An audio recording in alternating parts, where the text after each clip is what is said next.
Hello, hello, and welcome back to the Intelligentleman podcast.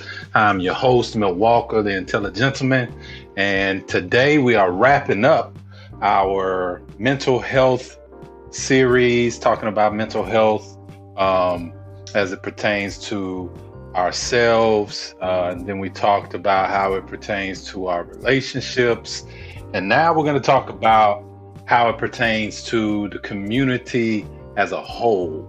And I just want to illustrate a few things um, talking about that we can kind of draw some insight from some research that was done to just kind of shed some light on why this is such a big and important topic that we need to be discussing a lot more often.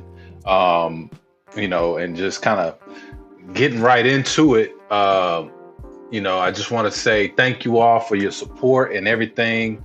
And all the people who have watched it and shared it and been a part of me coming up with things to discuss and bring to the table. I just want to say thank you, and you're so appreciated, and you know who you are, and so just keep being the light in the world. I will try to do the same, and look forward to some more episodes about mental health. But we're going to be done with the mental health series in particular, because I want to go on to talk about some other things that I feel we need to discuss too. But I definitely want to have a professional come on and talk to you all about their insight and what they see and what the options available to everyone are. So we're definitely going to make sure that happens soon too. Because again, we're not going to stop having the conversation. We're going to make sure that that we continue to make sure that the stigma behind mental health is dispelled, and we can all just talk freely about it, so that we can all begin to heal and love each other the way that we need to, so that our communities can become better. So with that, I just want to kind of talk about a little bit and just say, well, why is it important? Why is it important when it comes to the community that we address mental health? And not even saying that you might have something seriously going on, but just being able to talk about it freely, right? We're social beings as human beings, right? We're social beings. So that means that we need to interact with each other, okay? That being said, everybody is different. Everybody is different. So there's going to be times where you're going to meet someone who's not going to be or think the way that you think, not going to see life the way that you might see life. And that's okay. And that's all tied back to mental health. Are you healthy enough mentally to be able to expect and accept different perspectives? Differing perspectives, right? That's a trait that people who have mental plasticity, very flexible in the mind. They're very accepting. And accepting doesn't have to mean that you're gonna do what the person how they feel about it. That's not what that means. It just means that you accept that it's a different perspective and you respect that. As long as it's not harming you physically or harming someone else, then, that's the hallmarks of just having a different perspective. That's when that it's something that you don't really even need to address like that, right? And so, that's part of it. Just knowing that we're social beings, and knowing that that's what community means, right? We're together. We're in this together.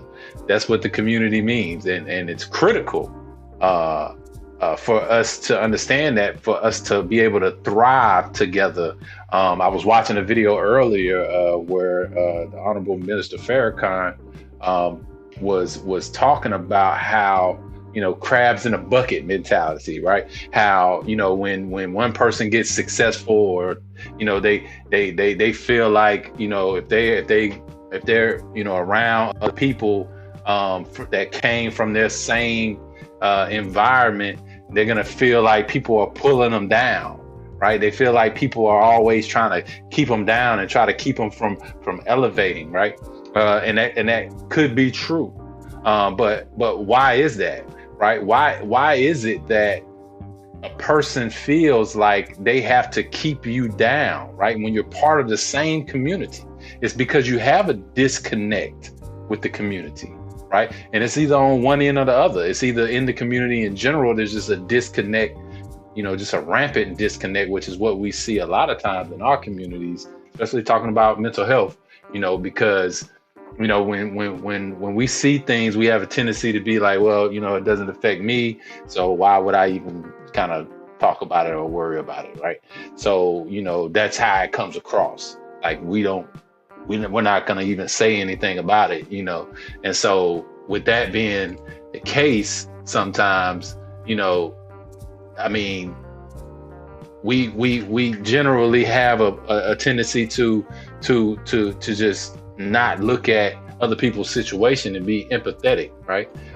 Like we was talking about in some of our other, in our other podcasts, having that sense of empathy for the people around you, right? And just being able to see somebody else's situation and say, hey, you know what?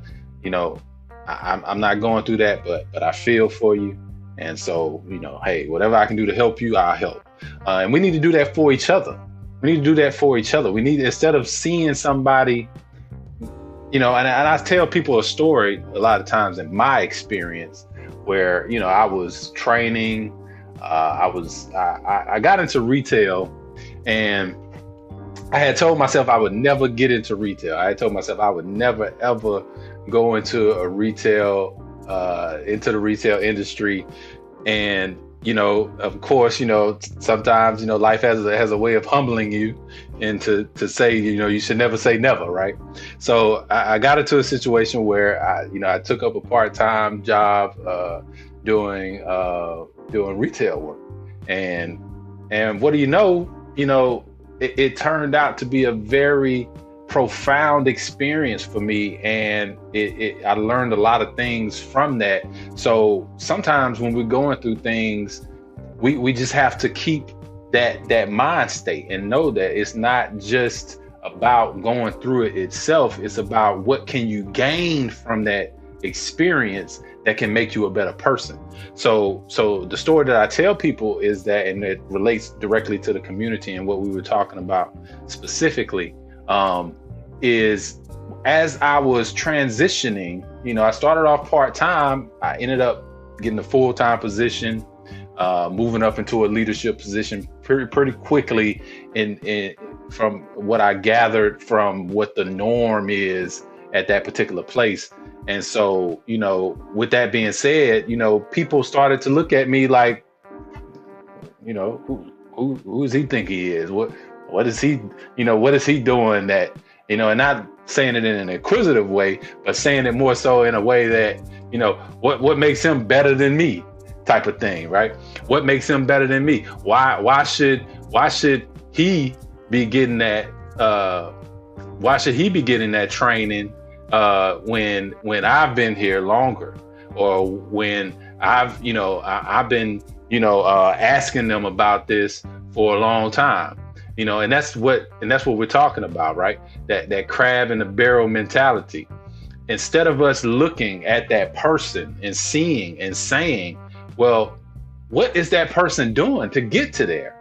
And as a matter of fact, let me go and talk to that person and say, hey, can you show me how you did that so that I can learn, so that I can become better, and that I can do whatever you did to get you into that successful position. And again, it goes back to that sense of community and not really mentally connecting with our community, right? And so, we got to do better when it comes to that, of recognizing, success, and when people are doing things out of a genuineness of themselves, and rising and being able to relate to that, right? Being able to relate to that specifically, because if you can't relate to the success, then how can you become successful? If you don't think that it's a part of you, then how can you be successful? And that ties back into, what we're talking about, the mental health of the community. Knowing that, we feel empathy. We know we're all going through the struggle, seeing somebody come out of it and using that to catalyze us in a positive way to push us to success ourselves. And it may not even be, it may not even be that you want to go into the same field. It may just motivate you to say, you know what? He went for his dream. I'm gonna go for my dream. I'm gonna go and do what I wanted, what I really want to do. I'm not gonna be a product of my environment and let it drown me into these mental health issues that we find so much in our communities, right? So it's about outlook. It's about the way that we look at, life. How do we look at life? How do we look at ourselves? You know what I mean? This is all part of the community, the mental health of the community. Okay, so we're going to get into some specifics about it. I just want to talk about a little bit about specifics. And community doesn't necessarily just have to be a residential place, right? It doesn't have to be just a residential place. It can be that your community is, because right now, what's the big thing that we do right now? We have online communities, right? We have these communities that are available to us online, and so those things, it's really cool because you don't have to be in a specific place to actually be a part of that community, right? So like belonging, and getting us to the first point, belonging, being in a community improves your mental health because you feel like you belong to something that's greater than you, right? You feel like you belong. And so, that's one of the things that being in the community does for you. It helps you in that, and it makes you feel more connected, right? It makes you feel more connected to people because you're a part of that community. And feeling like you belong is different from conforming. That doesn't mean you have to do or be like anybody else. That's not what that means. It just means that when you're there, you feel like you can relate to people, and so you can be yourself, right? Because that's a big part about mental health. All right, so picking back up from where we left off, talking about belonging in the community and how that helps out mental health for everybody in the community, right? Because when you feel like you belong, you feel more positive about yourself. Therefore, you're more positive towards other people, and it's just it's an effect that just goes around because that energy never dies, right? Energy never dies; it just transfers, right? So you passing that positive energy around throughout the community, and it helps everybody out. Okay. The next thing that community does that plays a major part in mental health is support, and part of that support is, programs, right? You got programs that are out there that support the community, whether it be in finding jobs, building skill, learning skills to get a job. It could be any of those things, right? Whether it's, to improve the quality of life, whether it's just, mental health, support that's available out in the community. And again, if you're looking for anything like that, make sure you check with us. You can send us a message. We can send you to some people that can help you with that specifically. But definitely also, when you need somebody to go to, right? As we know, sometimes in our communities, in any community, There are definitely children that are out there that feel alone, that, whether they're in foster care or whether, they're with, not with their parents or whatever the case may be. And they feel alone. Right. So those things cause feelings of, anxiety and depression. And, some interesting research was depression in teens and suicide rates and mood swings have skyrocketed over the past few years. And we know one of those things that causes that in kids that happened this year, starting earlier this year, was the pandemic, right? How does that affect us as a community? COVID-19, a lot of people their lives were thrown in a whirl. They had to change up how they lived.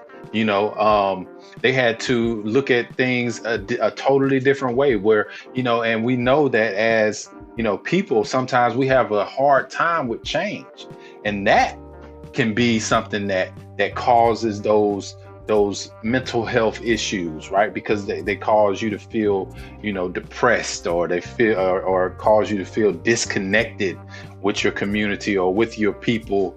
The good thing about that is that, and one of the things that I specialize in is technology, right? And so us having technology and being able to use that, a lot of people did use that to keep ourselves connected with the people who we care about the most, and still be able to enjoy their company, and more than just, text or phone.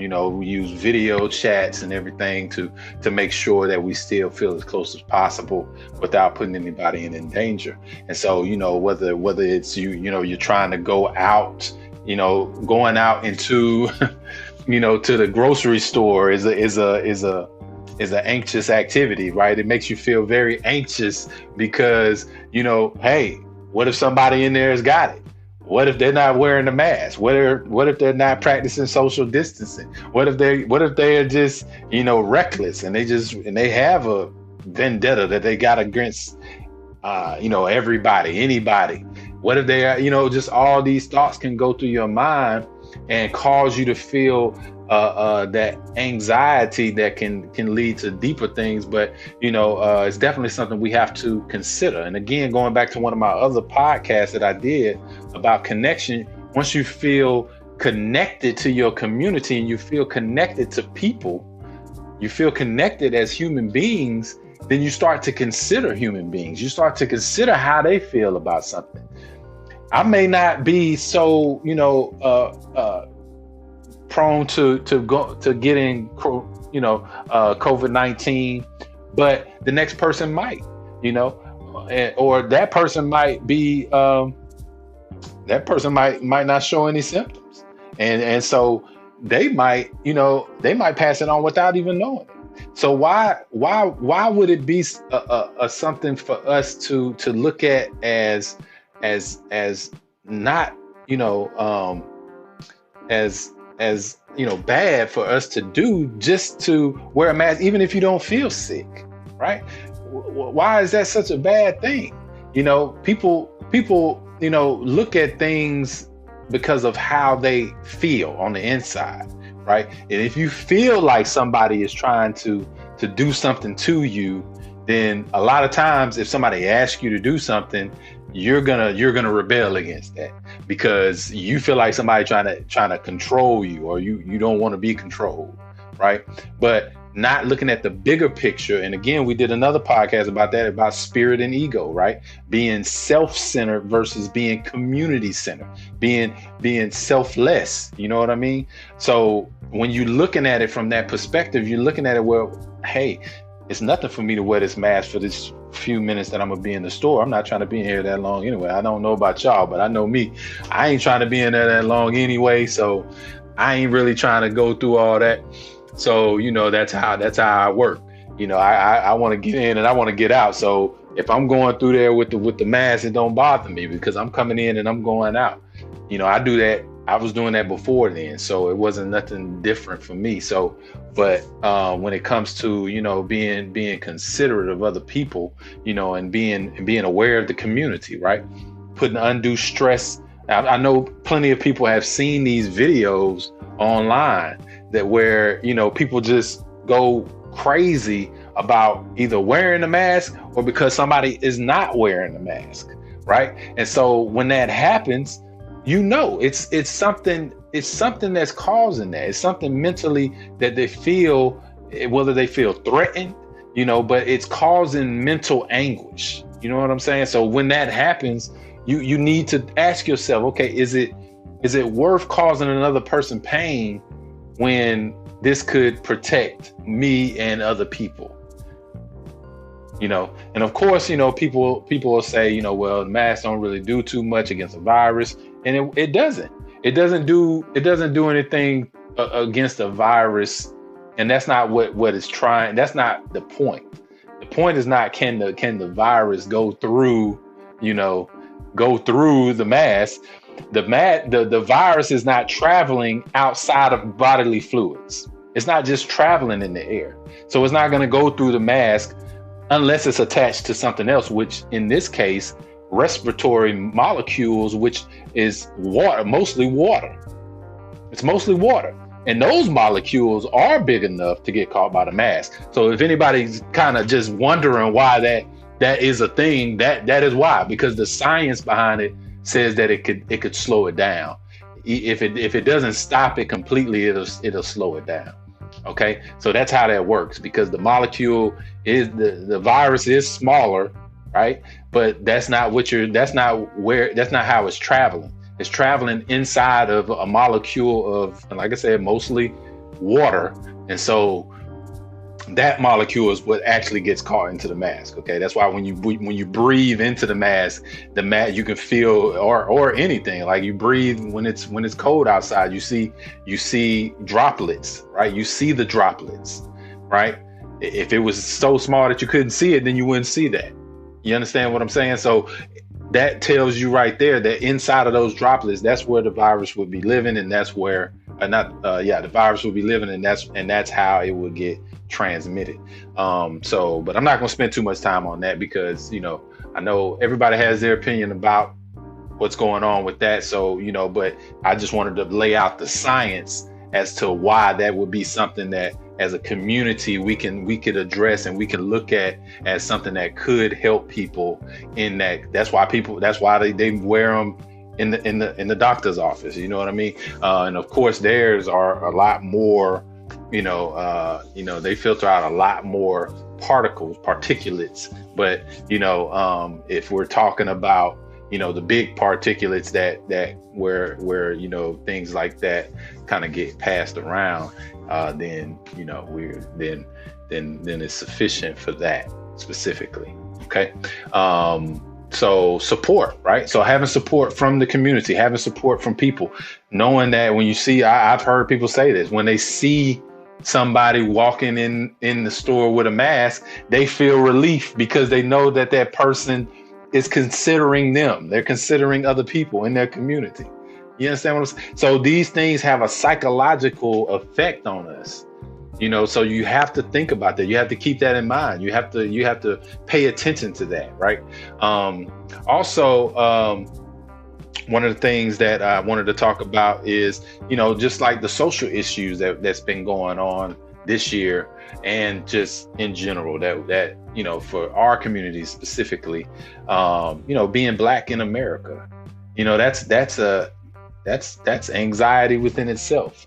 So how can we kind of counter that, right? Community is another big way that we can come together and quell that feeling of fear and anxiety about being Black in America, because that's where we live, and we gonna be Black, so ain't really nothing you could do as far as that's concerned. So what do we need to do, right? So we need to come together, and again, remember, belonging, support, right? So we come together and love one another and give each other support. And that will help us to deal with, the anxiety of being Black in America. And it also help us to mobilize and do the things that we need to do to create change in our communities, right? Because it starts with us. So we got to start with us. We start with us, and then we move out to others to create that change that we want to see in the world, as they say. Okay. So definitely community helps with that. And tied into that is our third point, which is purpose. We all have a purpose. And I'm not saying that in the cliche way that, that it kind of just floats around. I'm saying this in a very realistic way. We all have a purpose, meaning you have something that you can do. Make that your purpose.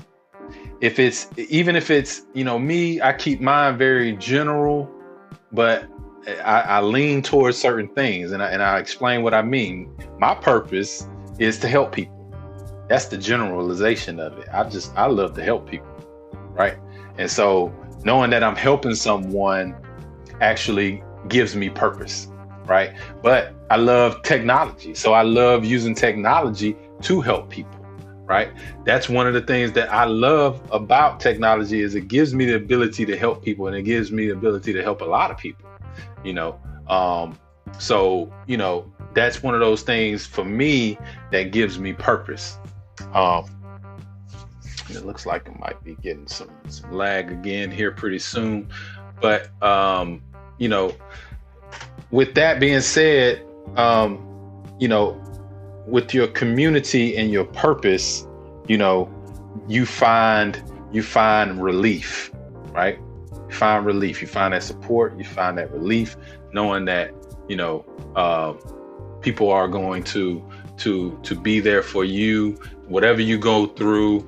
There's support systems. There's things that you can actually be a part of to help you in that.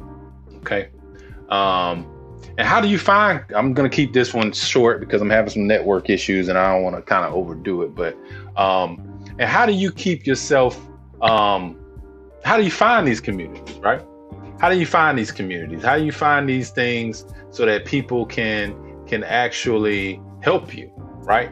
Well, a lot of times it has to deal with your interests. Like I said, with me, it's technology. So I find a lot of technology groups that I like to deal with that, talk about the things that I like to talk about. And then from there, I take those ideas and everything that we're sharing in that community, and I bring it to my community or to my family or to myself, and, and use that to create change wherever I am, right? And I talk about these things, and that's another thing I want to talk about. I will be starting a technology podcast for my business on my business Facebook page, which is facebook.com/everycloudalways. That's my business page. If you want to go there and check it out, check out all the services and everything. Contact me if you're looking for anything technology wise.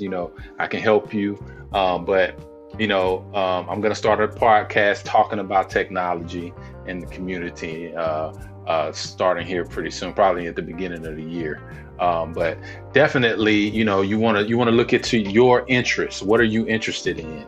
And then you find a community that is doing that, whether it's garden. If you like to garden, find you a gardening community, right? They go out, they plant, they have a community garden where they go and plant in. That would be dope.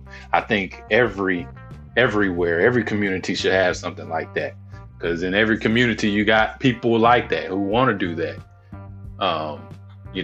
So definitely it's something that we need to do more of. So with that being said too, values. What are your values, right? What do you value? Do you value, teaching? Do you value, you want to combat homelessness? Again, I remember as a youngster, I used to, and it was actually through a church that I attended, Metropolitan Baptist Church. Shout out to Metropolitan Baptist Church, and I'll never forget this. Like we had programs where we would go and do Habitat for Humanity building. We'd go on certain sites and build and stuff like that. And that was dope. Like, it's a feeling of knowing that you're helping somebody. I was exposed to this at a very young age and doing things like that. My father, he worked for the hospital system, and they used to always have fundraising, walk, the Alzheimer's March. I mean, they had all kinds of stuff every year that they would do that he would be a part of, and so he would bring us along and we would be a part of it, right? Again, that sense of community, of knowing, and it's not just your local community. It branches out. It's like a tree. It branches out all the way across the world. And once you get to that level of community thinking, then you know that you're moving with the entirety of life. You're moving with the entirety of life, the whole family, the whole, and that's a beautiful thing. And so, which ties into the third part of what I'm going to say this time, and then we're going to close it out. Beliefs. What do you believe in? What do you believe in? Is there something that you believe in? 9 times out of 10, 10 times out of 10, actually. I'm going to be very confident on this, and I'm going to say 10 times out of 10, there's somebody out there that feels the same way. There's somebody out there that feels the same way. And so you'll definitely be able to find someone that you can relate to on that, right? Someone that you can actually see doing those things, and whether it's spiritual, religious, anything like that, and you can be a part of it, right? And you can bring that to your community. Why don't you start a community support group in whatever your interest, value, or belief is, and let that guide you, right? A lot of times, us as human beings, we crave the connection. We crave it. So, people are going to be drawn to that anyway. As they say, as we say now, find your tribe. When you find those people who are for you, that's what that means. It just means that everybody has interests, values, and beliefs, and somebody's going to have the same as you. So you'll find somebody who's actually just like you in that, and that you can connect with on that level, on a social level, and again, we was talking about relationships before, but so, it could be, you may find your soulmate doing that, but, it's another type of connection. It doesn't have to be romantic. It's more just community based. It's more of a spiritual connection, because you're connected to people that you may not even know. And you may not even see them ever again. Like, for instance, like I said, when we used to do the Habitat for Humanity, I never saw those people again, even though, you helped build their house. I'd find times where I'd ride by and I just think to myself and say, man, I helped them build that house. You know what I mean? But I wasn't going to stop and go in there and say, hey, I helped build your house and all. You know what I mean? But, maybe I could have, maybe that's something that I could have done, but I didn't. I wasn't going to do that. That's just not me. But because, I look at doing good for people as a reward in itself. And I don't really look, I kind of shy away from any type of, notoriety when it comes to that. But, and maybe that's something I got to work on too. But, definitely make sure that you're being a part of your community, and you're not taking yourself away, isolating yourself from your own community, from your own people. That's not good for your mental health. You know what I mean? That's not good for anybody, to be isolated. time after time, study after study, event after event, people who find themselves in that position and isolate in that way, extreme isolation. Because sometimes you got to be by yourself. I mean, there's nothing wrong with being by yourself, and you should be able to be by yourself just fine. But when people are, do that to the extreme, it causes mental illness. And the cases that have happened with that, when it comes to that, have been very bad. Hasn't had a lot of good to come from that. So it's definitely something that you don't want to just make a habit of. So again, and a lot of times we want to isolate ourselves just because we don't belong. We don't feel like we belong, right? Because we feel like, well, they're not going to really like me because I like some stuff that, and I might feel like it's weird to like it. But because, just because I'm having that thought, I'm really not even giving it a chance to see whether there's somebody out there. And remember, 10 times out of 10, there's somebody out there that likes the things that you like. So no matter what it is, I always tell kids that when I'm talking to them, like, never be afraid to be who you are. You want to be who you are, because then who likes you for you.